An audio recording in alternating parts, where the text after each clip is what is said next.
Welcome to the Reddit Family Tallis YouTube channel, a place where genuine and inspiring family stories are shared. Here, you'll enjoy unique videos about family life, humorous moments, and meaningful lessons.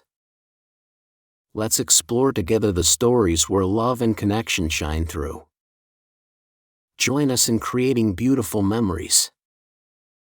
Please comment and let us know where you're watching from. Hit subscribe now so you won't miss the special video launching tomorrow. My parents forced me to sacrifice my life for my sister. Until I finally had enough. From the moment Sarah was born, it felt like Emma vanished from her parents' lives. At just 6 years old, she had been excited to be a big sister, imagining all the fun they would have together. But reality hit fast, and it hit hard. Little by little, she started fading into the background, her parents too consumed with Sarah's needs to even notice. The first real blow came when her parents decided she had to move into the basement. "Sarah needs to be close to us," they had said, brushing off Emma's protests. The basement was cold, dark, and lonely. She hated the feeling of being cut off, of lying in bed at night, hearing the soft murmur of her family upstairs while she shivered beneath her blankets. The worst part? It wasn't just about the room. It was a symbol of what was happening to her place in the family. She was being pushed aside, slowly, but surely. Then came the toys. At first, she had tried to share, hoping Sarah would play with them gently. But Sarah didn't understand. Her favorite stuffed animals ended up torn, her dolls' heads popped off, and her puzzles were scattered and ruined before she could even finish them. Each time Emma brought it up, her parents gave her the same dismissive response. "She doesn't know any better, Emma. You're the big sister, you need to be patient." But patience didn't fix the growing frustration. The final betrayal came when Emma got a brand new MacBook from school. It wasn't just a regular laptop, it was a reward for all her hard work, a symbol of her achievements. For once, something belonged to her alone. That sense of pride and excitement lasted barely a week before she came home one day to find it smashed beyond repair. Sarah had gotten into her room and destroyed it. Emma was devastated. Instead of sympathy, her school was angry, accusing her of being irresponsible. Her parents? They barely reacted. "It's just a laptop," her mom had said, like it wasn't a big deal. Like it wasn't something Emma had earned. No apology, no offer to replace it, not even a reprimand for Sarah. That was the moment Emma understood, nothing she had would ever truly be hers. Her feelings, her space, her things, they would always come second. And if she wanted anything for herself, she would have to fight for it alone. As Emma grew older, the burden of responsibility only became heavier. It wasn't just about losing her space, her belongings, or even her parents' attention, it was about losing control over her own life. At first, it was little things. "Emma, can you keep an eye on Sarah while we take care of something?" her mom would say, handing over the responsibility as if it were nothing. Then it became bigger. Emma had to cancel plans, miss sleepovers, and drop everything whenever Sarah needed something. And she always needed something.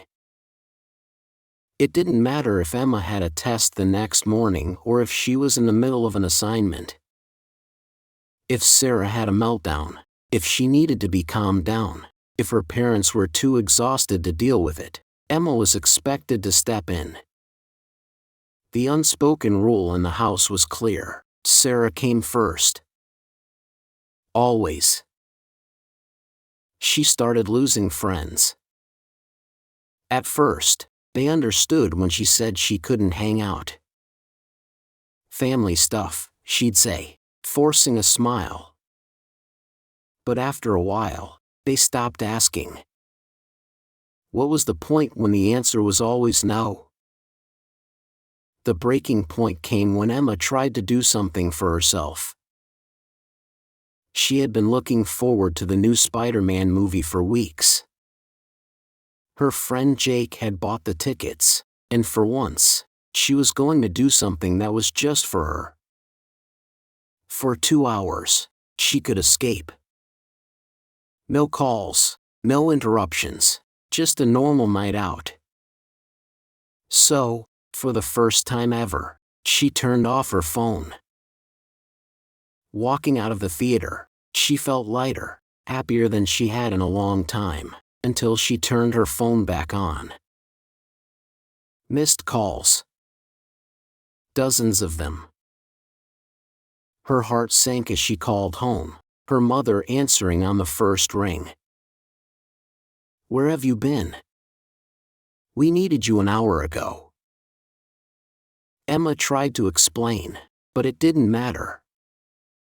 By the time she got home, she was met with furious glares and accusations of being selfish. "We rely on you, and you just disappear to watch a movie," her dad snapped, disappointment thick in his voice. Emma wanted to scream. To tell them how much she had given up, how much of her own life had been sacrificed. Instead, she just stood there, guilt and anger twisting inside her. They grounded her. Not for sneaking out, not for lying, just for daring to take a break. Lying in bed that night, Emma realized something. It didn't matter what she did. She would never come first. Not to them. The fight over the movie should have been just an argument, something that blew over after a day or two. But it wasn't. It was a turning point. A shift that Emma couldn't ignore. After that night, her parents didn't just treat her like she was selfish, they made her feel like she was failing them. Every time Sarah had an outburst, every time Emma wasn't immediately there to help, her mom would sigh, shake her head, and mutter things like, "I just thought you understood how much we needed you." It wasn't just guilt, it was expectation. A responsibility she had never asked for but was forced to carry. Then came the final blow. For weeks, Emma had been preparing for a big speech at school.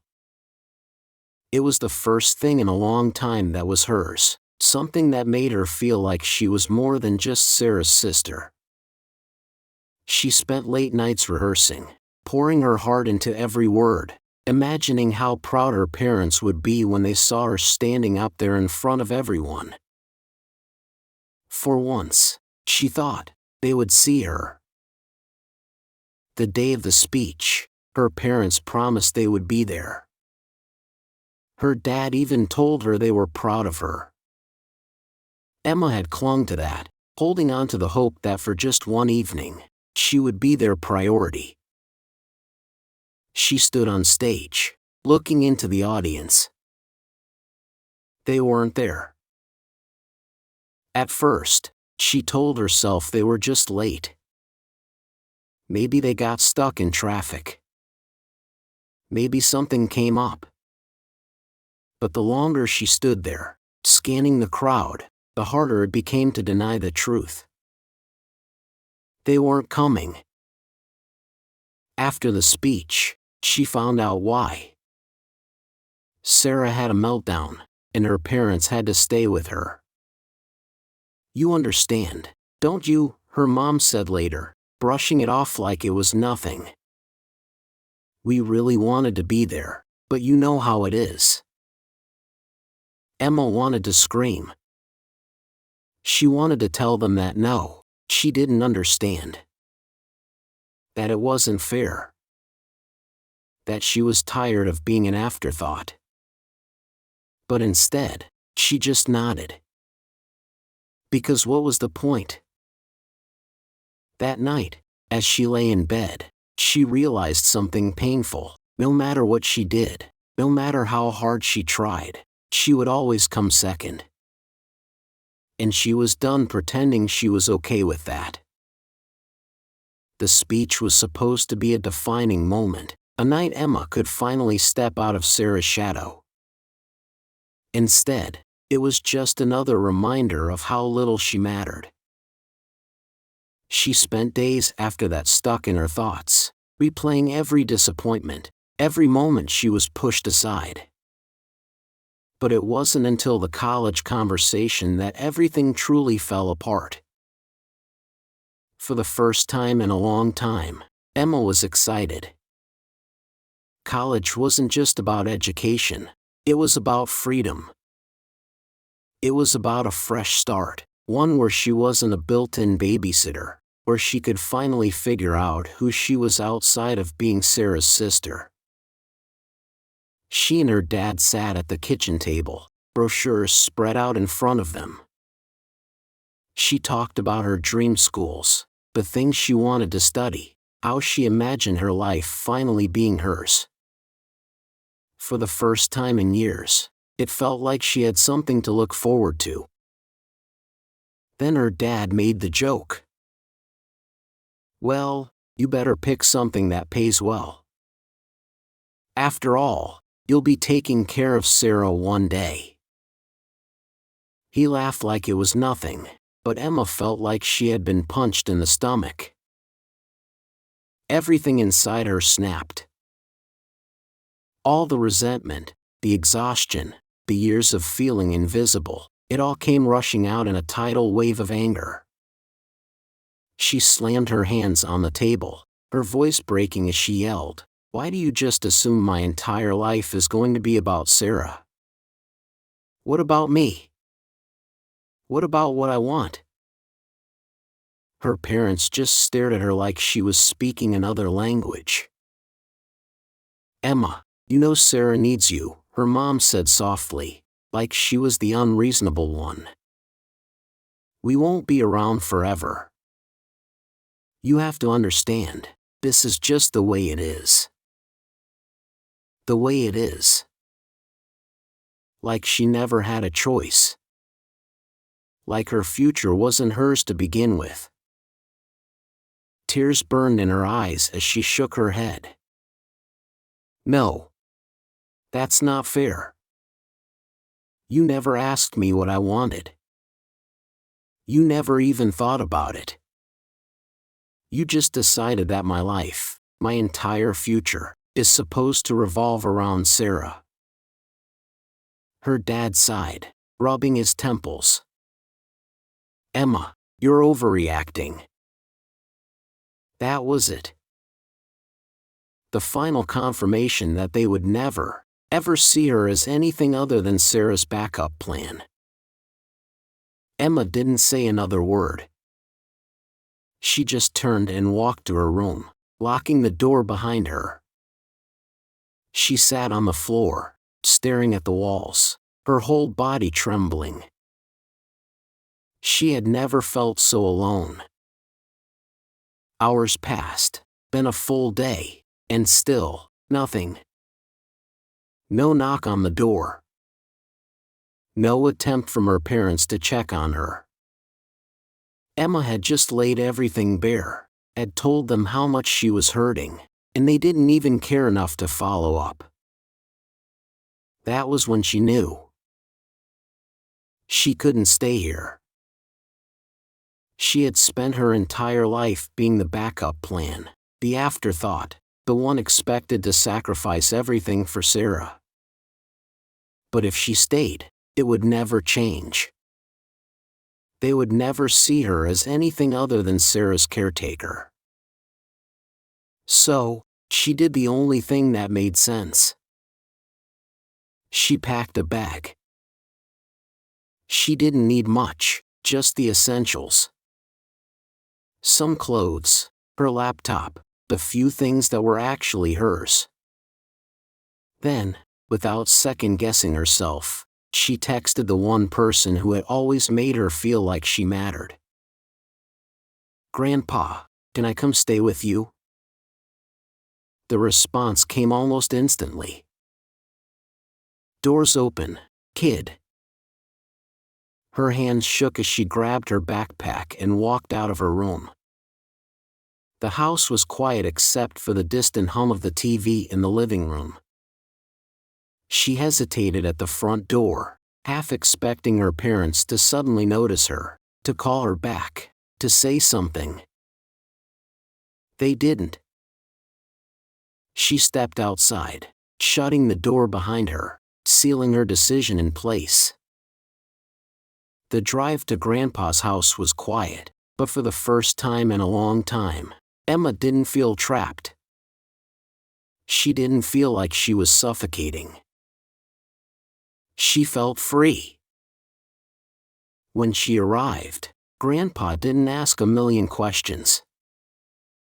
He just hugged her and said, "You don't have to explain anything right now. You just need a place to breathe." And that's exactly what she did. The next few days were like stepping into a whole new world. She didn't have to be constantly on edge, waiting for the next call, the next crisis. She could just exist. Then something happened that she hadn't expected. Her extended family started reaching out. Aunts, uncles, cousins, all checking in, all telling her the same thing. "We had no idea."